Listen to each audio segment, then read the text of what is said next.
So my name is Caitlin Driggers, and I did my presentation over the pan flute. So the history of the pan flute is that it originated from Greek mythology, and there's two prominent periods where the pan flute was prominent. In the Renaissance era, sculptors and painters discovered that the shepherds used the pan flute in their everyday lives. Used for leisure and performances, the Romantic era was when the pan flute was at its peak. The span of time between the two world wars was an exciting time for pan flute players. 13 players were registered in Bucharest, Romania in 1843. This was an all-time high. The Romantic period was categorized as an artistic movement with an emphasis on arts and human emotion. The pan flute is supposed to have a delicate, breathy, and spirited sound. The sound correlates to the breath of life.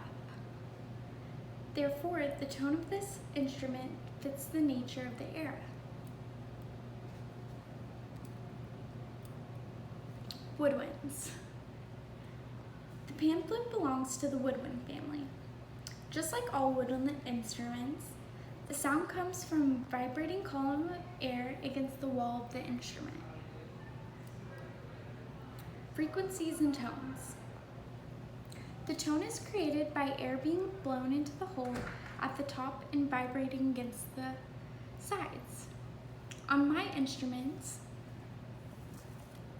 the shorter straws will have a higher frequency and therefore a higher pitch. Longer straws will have a lower frequency and therefore a lower pitch. Frequency is the number of wave cycles that occur in a second. When the length is changed, it vibrates at a different frequency. Frequencies. B vibrates at a frequency of 494, C 523, D 587, E 659, F 698, G 784, A 880. Mine were a little off due to the fact that I'll get there, I'll show you in the difficulties part. Difficulties. So for me, finding something to make was definitely difficult. As you can see, probably, well, maybe, I live in an apartment,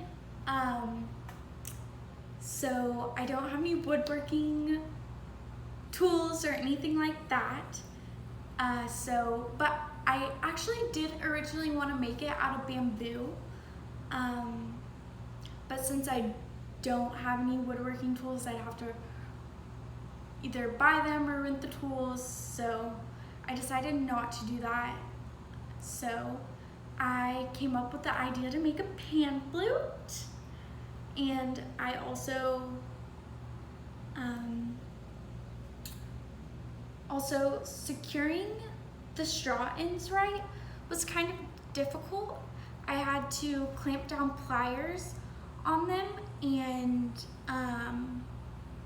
then burn the ends, and therefore this made the frequencies a tiny bit off because it burned a little bit of the straw ends off.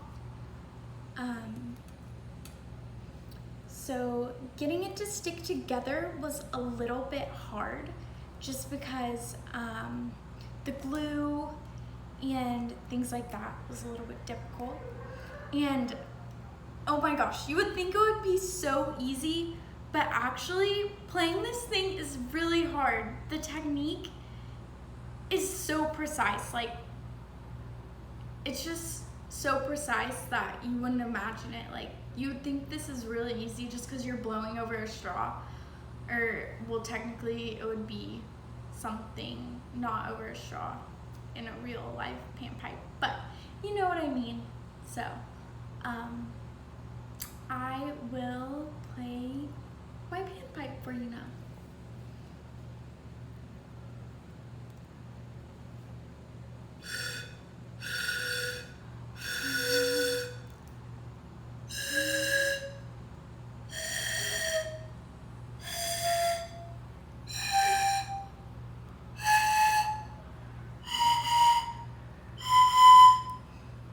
So I was super excited I got that really long one to play, because the long one is usually super hard to play, or play well at least. So that is my panpipe, and here is the last slide with my text and resources, my text and picture resources. So thank you so much. Bye.